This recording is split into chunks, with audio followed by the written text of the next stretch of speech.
Bonjour à tous, bienvenue dans le 9e talk de Let's Talk. Aujourd'hui, donc changement un peu sur le format, on ne va traiter qu'un seul sujet parce que j'ai reçu un message donc, qui parle d'un sujet qui nécessite une réponse assez longue et pour éviter voilà, que la vidéo ne soit trop longue et puisse être disponible en entièrement sur toutes les plateformes. Mais je vous propose de réduire la vidéo à un seul sujet qui sera déjà bien suffisant. Donc aujourd'hui, c'est Myriam qui nous a écrit et qui dit salut, super concept et vidéo. Merci Myriam. Bon, ça va être simple, je déteste le meilleur ami de mon mec. Il accapare tout le temps et quand ils sont ensemble, je ne reconnais plus mon chéri. Ça fait 2 ans que je prends sur moi, mais j'en peux plus. Il me cave, je vais exploser. On se dispute beaucoup à cause de ça. Qu'est-ce que je peux faire hormis poser un ultimatum? Bon, déjà, stop. On s'arrête tout de suite, on oublie l'ultimatum. L'ultimatum, là, c'est une solution qui est extrême. Par rapport à ce que tu me dis, c'est complètement injustifié. Donc, non, non, non. Là, l'ultimatum, tu oublies tout de suite. Du moins, avec les éléments que j'ai, c'est vraiment beaucoup trop. C'est quand même une étape qui est risquée et qui est très extrême, hein, comme je l'ai dit. L'ultimatum, c'est vraiment, tu choisis soit ton meilleur ami, soit moi. Là, de ce que tu me dis, il n'y a pas de raison apparente, alors à moins qu'il y ait des choses que tu n'aies pas mentionnées, il n'y a pas de raison apparente, son meilleur ami fait un truc hyper grave, que tu dises écoute, soit c'est lui, soit c'est moi. Donc, première chose, on inspire, on expire, on se relaxe et on réfléchit, on pose la situation calmement, sans se laisser déborder par les sentiments, par les émotions. Là, forcément, ça fait 2 ans, tu as quelque chose contre ce jeune homme. Et forcément, tu te sens débordé par toutes ces émotions que tu ressens depuis 2 ans, tu ne l'apprécies pas, et donc tu as l'impression de ne plus trouver de solution. Et c'est pourquoi aujourd'hui on va discuter de ce sujet parce que l'ultimatum, c'est vraiment justifié. Ce serait dommage soit que tu perdes ta relation, soit que la relation soit entachée par un tel sujet. Je pense qu'on peut trouver une solution. Donc première étape par rapport à ce sujet, Myriam, c'est de comprendre pourquoi tu ne l'aimes pas. Alors, ça peut paraître compliqué, enfin, la question peut paraître simple, mais ça peut paraître compliqué à poser vraiment de savoir, bah tiens, je ne l'aime pas pour telle ou telle raison. Demande-toi déjà, est-ce que c'est de la jalousie? Est-ce que tu es jalouse? Alors, non pas de la personne même, parce que là, en plus, on est sur le cas où c'est un ami, ou jalouse du temps que ton compagnon accorde à cette personne et donc du temps que son meilleur ami passe avec lui. C'est du temps que peut-être toi tu aurais aimé passer avec lui parce que tu n'en passes pas assez. Ça peut être ça. Ça peut être de la jalousie également par peur. Est-ce que tu as peur que que ton chéri te mette de côté pour son meilleur ami et qu'à terme ça puisse impacter votre relation? Tu as peur peut-être que son meilleur ami l'éloigne de toi ou ait un avis négatif sur toi et essaye de le sortir de ta vie. Enfin voilà, il y a plusieurs raisons et des fois, c'est vrai qu'on ne se rend pas compte qu'il y a cette jalousie, on ne sait pas trop d'où vient. On a ce poids là, on le sent dans la poitrine, juste au-dessus du ventre, au niveau de l'estomac, où on se dit, mais c'est pas possible, il y a quelque chose contre cette personne, rien que de la voir, rien d'entendre son nom, d'en parler, des fois ça nous met dans des états de colère, de stress. Et ça, c'est pas bon de garder ça. Et on ne sait pas exactement à quoi c'est dû. C'est pour ça qu'il faut se prendre du recul, regarder la situation de manière objective et se poser la question de pourquoi je n'aime pas cette personne. Est-ce que je suis jalouse de lui? Et peut-être que ce sont des paroles que ton chéri a eues, de te dire ah, mais tu sais, lui, il me connaît par cœur. Ah, mais toi, tu me connais pas sur ça. Mais lui, il connaît vraiment tout de moi. Voilà, c'est des choses qui peuvent arriver et qui, inconsciemment, vont créer une certaine jalousie et qui, en l'occurrence, ne sera pas forcément justifiée. Ton chéri, il peut faire la part des choses. Hein. Est-ce que ça peut être également, en dehors de la jalousie, des actes, des paroles que cette personne a eu envers toi? Est-ce qu'il y a eu des actes irrespectueux ou des actes que tu n'as pas appréciés, des paroles qui t'ont gêné, que tu as trouvé irrespectueuses envers toi, qui sont récurrentes, une manière de s'exprimer que tu n'apprécies pas? Voilà. Est-ce que tu n'aimes pas la personne en elle-même, donc sa façon d'agir ou c'est-à-dire qu'il a pu avoir envers toi, et donc est-ce que c'est quelque chose de concret? La jalousie, on est plus sur quelque chose de ressenti. Les actes ou les paroles, on est quelque chose qui devient plus concret. Est-ce qu'il y a eu concrètement des choses faites par son meilleur ami qui ont fait que tu ne l'apprécies pas aujourd'hui? Il faut se poser la question. S'il n'y a pas eu ça, c'est que on est plus dans un... voilà, on est plus sur quelque chose d'émotionnel, où tu ne l'apprécies pas parce que, voilà, émotionnellement, il y a quelque chose qui te déplaît. Et donc ça, c'est la troisième partie également, c'est les a priori. C'est vrai que des fois, on a, c'est son sixième sens, vous savez, je ne le sens pas. C'est quelque chose qu'on a déjà tous dit, où on voit, ah lui, je ne le sens pas. On ne connaît pas la personne, on ne sait pas pourquoi la personne a agi de telle ou telle manière qui aurait pu nous déplaire, mais on se fait une image de cette personne et des fois on arrive à ne pas l'apprécier pour aucune raison concrètement. Donc si tu es dans ce cas-là, on est encore sur des émotions, le côté émotif qui parle. Il n'y a pas de raison concrète, il n'y a pas d'acte, de parole, de manque de respect qui vont faire que tu ne l'apprécies pas. Donc voilà, pose-toi la question de vraiment pourquoi tu en es arrivé là. Donc ça peut prendre du temps, ça peut voilà, créer des sentiments qui sont déplaisants, que tu ne vas pas apprécier, mais il faut se poser les bonnes questions.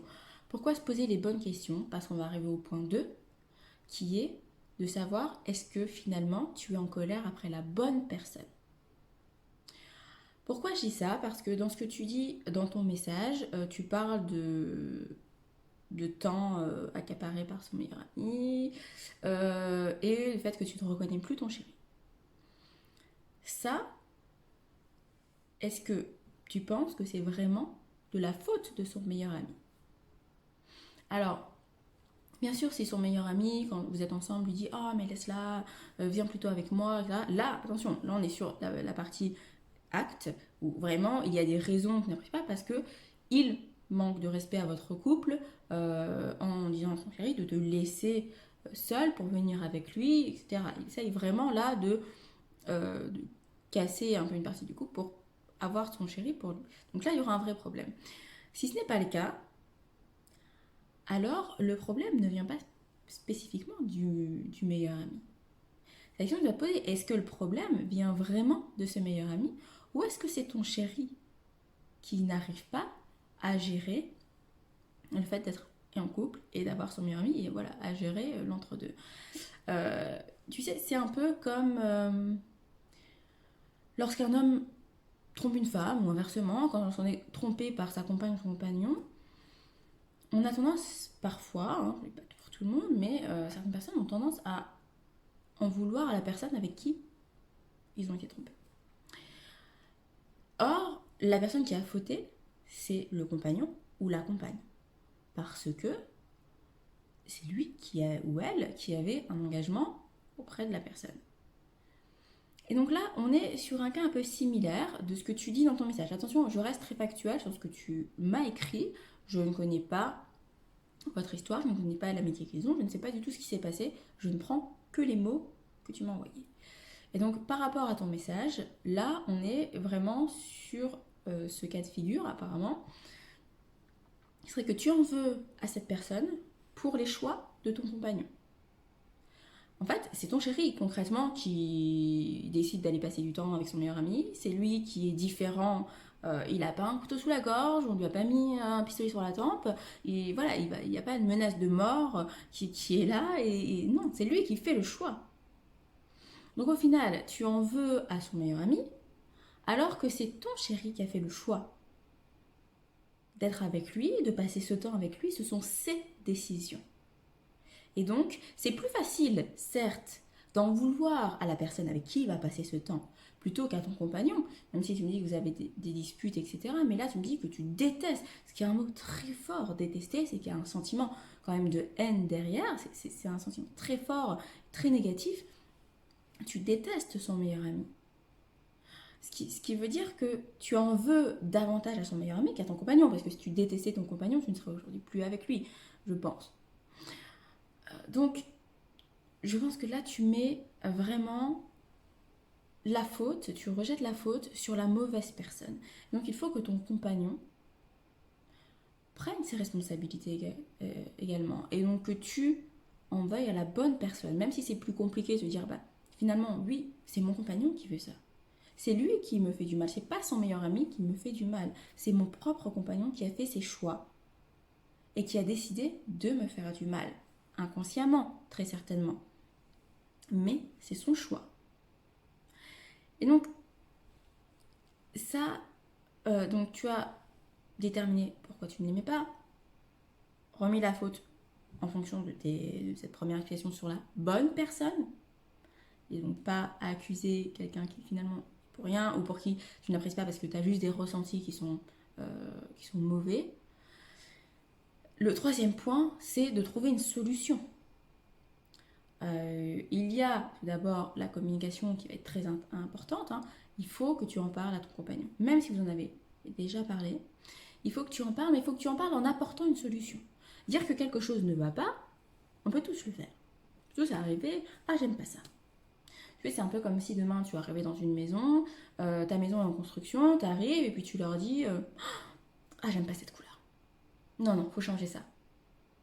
Mais tu donnes pas de couleur que tu voudrais. Tu dis pas pourquoi, est-ce que c'est trop foncé, est-ce que c'est trop clair, est-ce que c'est trop bleu, est-ce que c'est pas assez bleu, est-ce que... Voilà. Tu dis rien, t'apportes pas de solution. Ben, ça ne peut pas aller.